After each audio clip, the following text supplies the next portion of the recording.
Very pleasant, good day to all. So, I've been getting requests about my trip to Kenya. Everybody's like, yo, you've been to Kenya, I'm back for months and haven't seen anything. The motivation to make videos is very hard. I'm not gonna lie, hard. Yeah, that's all I can say, very hard. I work, you got kids. Sometimes it seems you have other things to do as opposed to make videos. Anyways, I'm gonna just give you a quick little synopsis of what happened in Kenya. The flight there was, the flight was interesting. We missed our flight leaving from Toronto to JFK and we ended up in Qatar. I think I posted that video already, yes. Ended up in Qatar, was a disaster, really. No fault of Qatar Airlines. I was supposed to go with Kenya Airways and I flew from, I'll become cheap, right? Become cheap. So now heading back to the SkyTrain. I've been on this thing like 5 times already today. Normally I fly Ethiopian Airways. Great customer service, love the food, just feel good. I feel good when I'm on that flight. But it was me and my wife this time, and Ethiopian was gonna cost us $1,000 more Canadian for both of us. So it's way cheaper than Kenya Airways. So we booked Kenya Airways and we flew to JFK. The first flight out of Toronto to JFK, we took it. The flight couldn't land, bad weather. Ended up arriving 20 minutes before my 1:30 p.m. flight in JFK. When I'm running to get to the plane, I see the plane going down the runway. At the airport for like 9 hours. Eventually got on a flight, got into Qatar. Then from Qatar we had a layover of like 2 hours. I met a very nice Kenyan gentleman in Qatar. He was working there. If it wasn't for him, we'd have probably missed the next flight as well. But he drove us from where we landed to the Kenya Airways, the Qatar flight to Kenya. And it was, I'd say, a 10-minute drive within the airport. It's crazy. It's a massive airport. Massive. So got to Kenya. The first day in Kenya, we went to do banking. Yes. So I had to organize my banking, set up my company banking account, added my business partner in Kenya, added her name to the account. Whatever we had to do, we did that the first day. Second day, met the director for diaspora banking at Diamond Trust Bank. Amazing people. I told you about my story where trying to get a Kenyan bank account to transfer some money over required for my visa, and it was a pain. Only Diamond Trust and EcoBank was even willing to play ball, and EcoBank procedure was just a little bit more cumbersome than Diamond Trust, and Diamond Trust made everything easy. It was beautiful. Honestly, I don't think any bank in Canada would have done for me what Diamond Trust Bank did for me. So I must say congratulations to them. And I've actually recommended someone else to them as well, and I know they took care of him also. So I met the bankers, really nice people, really good conversation. Thank you, Shelmith. Absolutely wonderful. The following day, we went to AMG Realtors. Met up with my rep, Livia Dora, amazing young lady.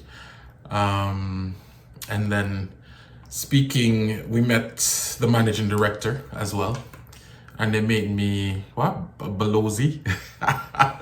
So I think some type of business arrangement where anybody I recommend, they will show some appreciation for me recommending anybody to AMG, which I was doing forever, because I would say, I don't want to exaggerate, but about 20 people or more, a little bit more than 20, have acquired property or registered businesses in Kenya because of me. And a lot of them bought property as well, because they're looking for retirement homes, most of them. So they bought these land to build retirement homes. And I'd say out of that, maybe 22 people, I'd say 50% of them were Jamaicans. So yeah, a lot of Jamaicans looking at Kenya. So, AMG said, you know what, you've been doing so much, we're recommending people. If you recommend anybody else, we're going to recognize you. So thank you, AMG. I didn't ask for that. It's not within my personality to accept stuff like that. But as my banker says to me, anything you do in Kenya, you get paid for it. You must make them pay you. Because I do a lot of things for free, and as I said, value your time, because you give of yourself so much in terms of giving your time to people. It should benefit you. So I don't see anything wrong with that. And so we went to visit the land in Naivasha. Took some beautiful pictures. I saw my neighbor's Airbnb. The man built the Airbnb built a house really in the middle of nowhere. Like where my land is, there's no roads there. If you don't have a 4x4, you're going to have problems.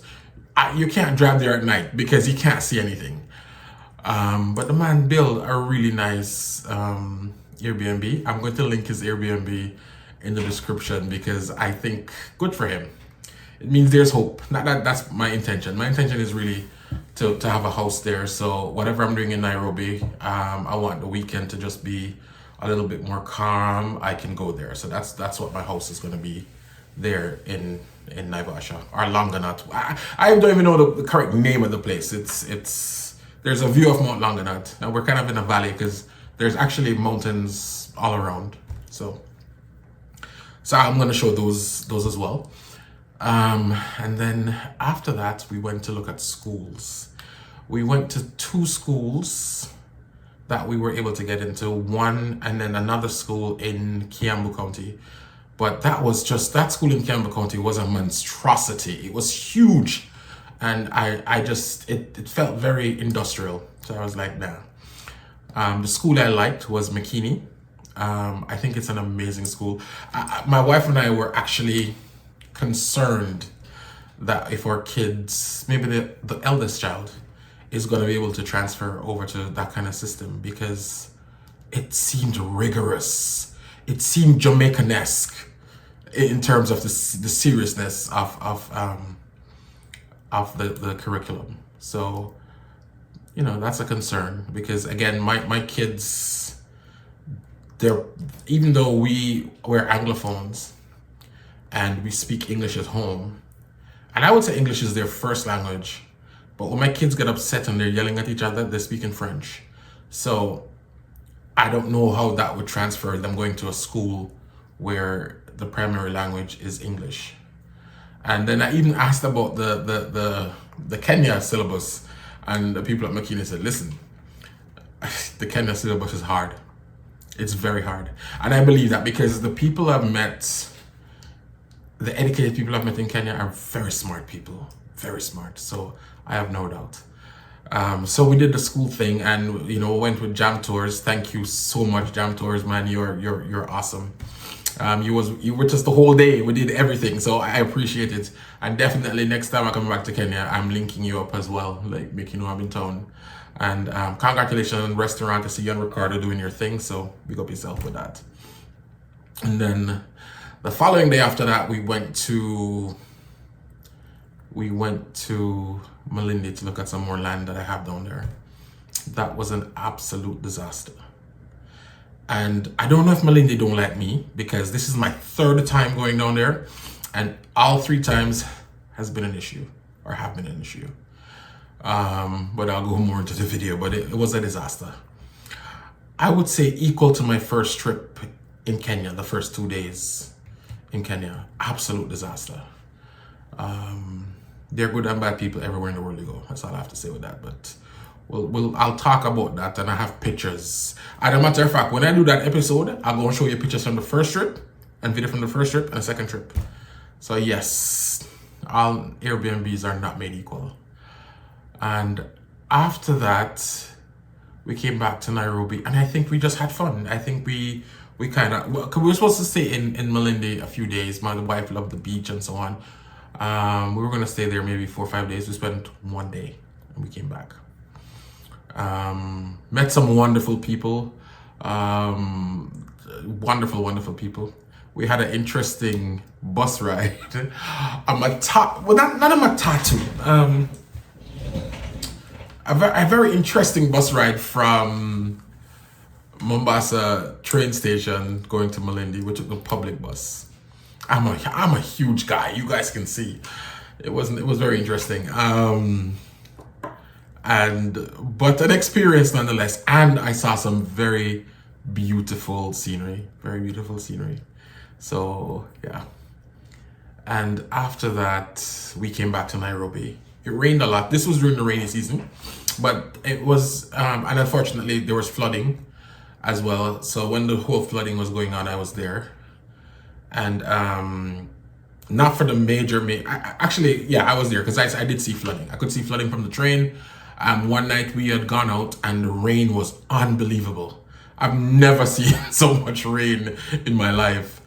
But while we were there, the rain tended to fall in the evenings. So the daytime you could go out and do your thing, and then starting like 6, 7 o'clock, the rain just came down. And it was like every night it rained.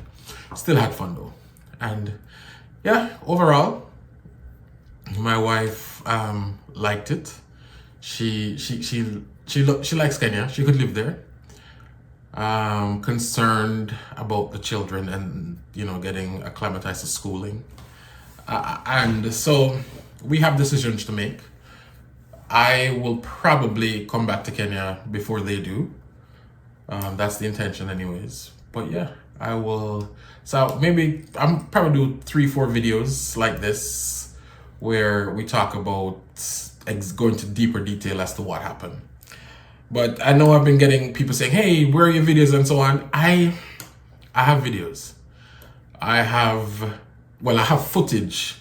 Editing and all that stuff is really not me, so I try my best. So just kind of see with me. All right. So anyways, all the best. Thank you. If you've been here since, because I think I've been doing this 2 years now. Yeah, 2 years now. And I mean, somebody was cussing me. Go ahead, you're there on the internet 2 years. I don't have subscribers, dude. I'm having as much fun making the videos when I can and getting some of the reactions back. And you know what? Stuff going on in the background that I don't necessarily talk about on here still keeps me motivated. I had a phone call on last week Friday. I had a phone call from an embassy. And they said to me, we're in receipt of your email inquiring about the repatriation of the descendants of enslaved Africans, and we want to know more. And so I was like, you don't know of the movement of Black people from the West. Some of us, or Pan-Africans, want to move back to the continent. And they said, no, we've never heard of this. And I'm like, Woody Maya was in your country not too long ago. I mean, they said they don't know who Woody Maya was. This is a big country. This is a vibrant, beautiful country. And I was shocked, to be quite honest. But they called. I wrote every sub-Saharan African country, every single one, and this is the only one that has responded this way. I mean, I still don't know. Ghana responded, but their thing was, oh yeah, we have right of a bone. You have to go to Ghana to get it. We can't help you online. We can't help you from abroad. So, which is not what I'm looking into, because my experience in Kenya wants me to push for something where we don't have face-to-face interaction with whomever is working on our files. I think that can lead to, anyways, situations that we don't want to be in. So, I mean, I don't know how this is going to happen. I'm not going to mention the country because they want to schedule a call with, I believe they call it charge their affairs, not the ambassador or anything like that, but I guess maybe second in command, because they don't understand why a person from Canada would want to relocate to Africa. It was beyond them. They didn't understand why. And so that just tells me there's a lot more work to be done, because yes, we have YouTubers out there making videos and so on, but I think the people watching the videos are already the converted, you know, like kind of singing to the choir kind of thing. And I don't know if it's reaching the officials. I really do not know, because these people didn't know. They were amazed that somebody wants to move from Canada to Africa. The lady kept saying, I don't understand, you want to move from Canada to Africa? And I said it like, yes, 3 times. Yes, I want to move. There is a movement. I'm not the only one. I said to her, right now in my organization, I have about 400 people who are looking for an African country to move to. 400 people. And she said, really? I go, yes, 400 people looking to move back. And I briefly explained why, you know, some of these countries are asking for 100,000, 125, 150. One country, I think South Africa said $500,000 US.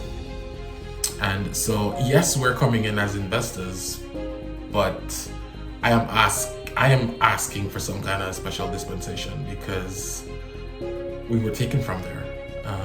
We shouldn't have to go through all the hoops as the Europeans who are coming in. Like, the same procedure for a multinational is the same ones people like me are trying to use.